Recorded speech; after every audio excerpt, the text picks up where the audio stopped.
economics class. Today we'll discussing two factors of production. One is labor and second one is capital. In the previous session we noticed that the first factor of production, that is land. The land is fixed, but through different activities the cultivators they increased production. Mainly they follow two type of activities. One is multi-cropping system and the second one is modern farming methods. The labor is one of the most important factor of production.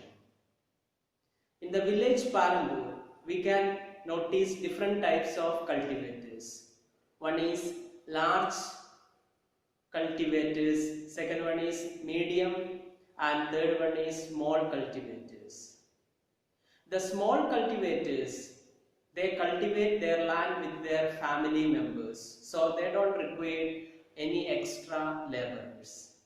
But in the medium and large farm owners, they require laborers, so they opted from other place, so they're demanding other workers.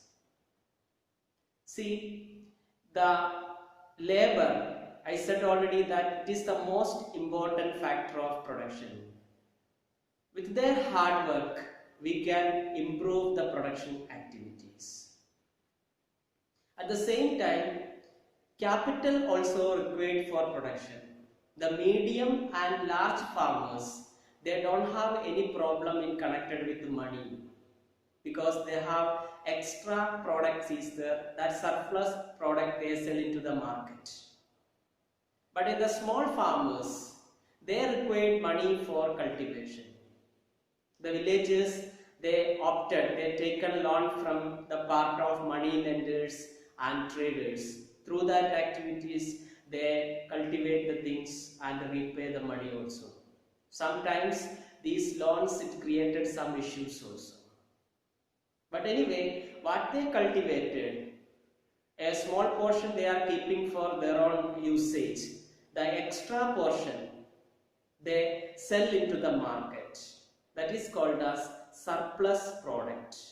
A small portion they are keeping for their own consumption, their own usage.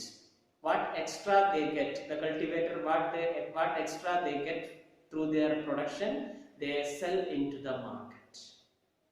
That is their income. See, these are the four factors of production: land, labor, capital, and of course human beings. That's an organization or an entrepreneur.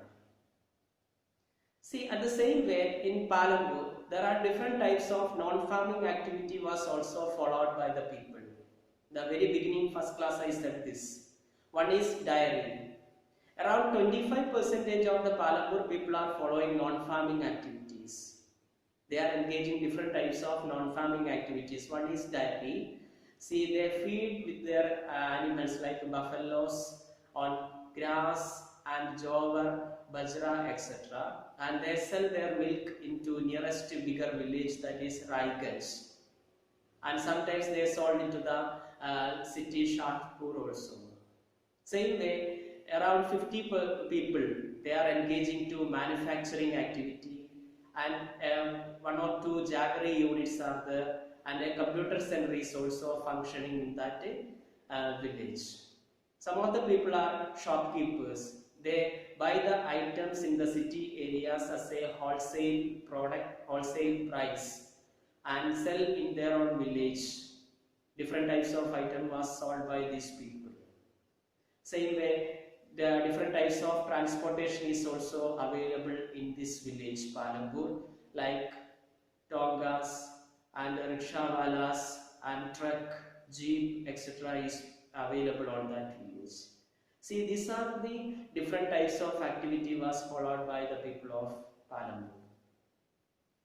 Dear students, in this class we learned the factors of production and variety of activity was followed by the people in Parambur. I hope you understood well. Thank you.